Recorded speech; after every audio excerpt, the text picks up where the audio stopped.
Olá, minhas irmãs e meus irmãos, tudo bem? Sejam bem-vindos ao Esquenta de Segunda. Eu sou o Moacir e agora a gente vai iniciar aqueles 10 minutinhos de reflexões que eu posto todas as segundas-feiras com o tema que a gente vai estudar no Evangelho segundo o Espiritismo essa semana.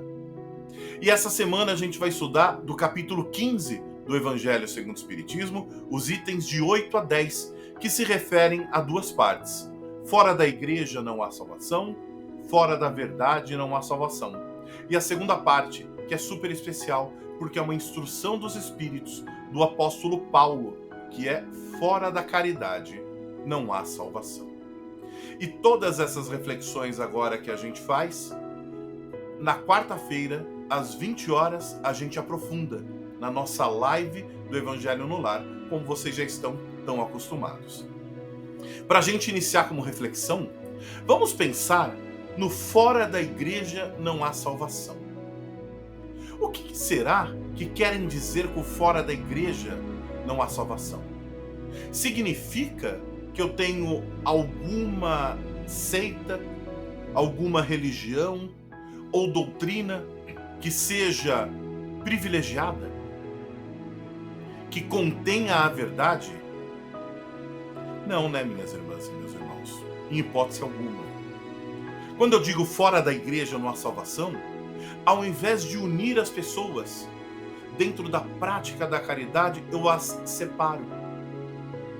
Porque, imaginando as centenas e centenas de religiões que existem, de templos, de igrejas, né?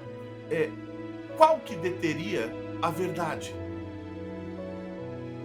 Todos vão dizer então, se for assim, que a sua religião é que detém a verdade. Se uma religião detém a verdade, todas as outras não. Então isso não une as pessoas, as separa. Porque aí todos vão querer, entre aspas, brigar para ter a exclusividade da verdade de Deus, daquilo que Jesus nos ensinou. Fora da igreja não há salvação significa que Deus escolheu alguém ou um grupo de pessoas como aqueles que têm o privilégio de saber tudo, que têm o privilégio da verdade, que têm o privilégio de ter uma conexão maior com Deus. E a gente sabe, minhas irmãs e meus irmãos, que com o Espiritismo, que tem as suas explicações muito claras, isso é impossível. Porque Deus dá a todos a mesma oportunidade de desenvolvimento. Se eu digo que fora da igreja não há salvação, eu estou pensando numa fé especial, em dogmas particulares, em exclusividade. E todos têm acesso ao desenvolvimento. Ninguém vai ficar para trás. Ninguém vai ficar para trás. Quando eu penso também na segunda parte desse primeiro item, né, que fora da verdade não há salvação, eu estou falando sobre o que? Fora da verdade? Qual verdade? A gente já sabe, e por comunicação dos espíritos, de tanto que a gente estuda, que nem tudo a nós será revelado. Eu costumo dizer que a gente ainda não tem hardware para isso, né? Ou seja, o nosso corpo físico, no estado que nós estamos de matéria, ele limita o nosso acesso à compreensão. Tem coisas que a gente não consegue acessar, porque a gente não consegue ainda vibrar para acessar. A gente não consegue... o corpo físico limita a expansão, né, de consciência que teríamos que ter para acessar algumas verdades universais. Jesus falou para a gente que só nos será revelado aquilo que for para o nosso desenvolvimento, na hora e no momento certo. O fora da verdade, ele equivale ao fora da igreja. Porque se eu acho que a salvação está na verdade, eu preciso sabê-la. E se Deus tivesse colocado como premissa saber tudo, toda a verdade do universo, de tudo, né, de todos os planos, para a felicidade, sinto muito, mas não seríamos felizes. Porque é impossível. A verdade absoluta, ela é patrimônio unicamente de espíritos de categorias mais elevadas do que nós aqui, humanidade terrena. Nós aqui somente podemos aspirar a uma verdade relativa e proporcional ao nosso adiantamento. Não é verdade?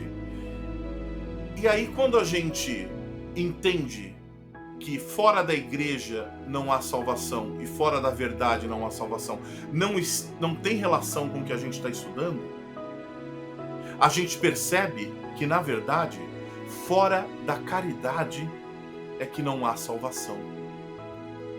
Porque fora da caridade não há salvação, estão encerrados todos os destinos da humanidade, na terra e no céu.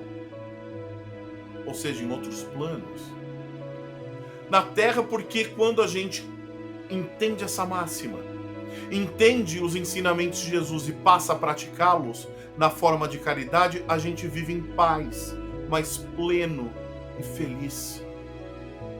E em outros planos, porque a gente está contribuindo para o nosso desenvolvimento. E nós somos espíritos imortais. O nosso desenvolvimento é contínuo. A gente precisa se desenvolver. Então, fora da caridade não há salvação, é importantíssimo, porque não existe outra forma de nós nos desenvolvermos que não seja cooperando com o desenvolvimento do próximo, ajudando o próximo a se desenvolver. Porque só dessa maneira é que eu desenvolvo talentos, conhecimentos, habilidades e competências que eu ainda não possuo. Porque a partir do momento que eu tenho uma atitude empática, olho para o meu irmão com necessidade, percebo o que ele precisa para ser ajudado, né? E o ajudo, eu reflito sobre aquilo, eu planejo aquela ajuda, eu peço para as pessoas me ajudarem para que eu possa ajudá-lo, e aí eu começo a me desenvolver. É assim que Jesus fez para a gente, trouxe para a gente como lição. E no final aqui do capítulo, o apóstolo Paulo ele diz assim: meus amigos, agradecei a Deus o haver permitido que pudesseis gozar a luz do Espiritismo.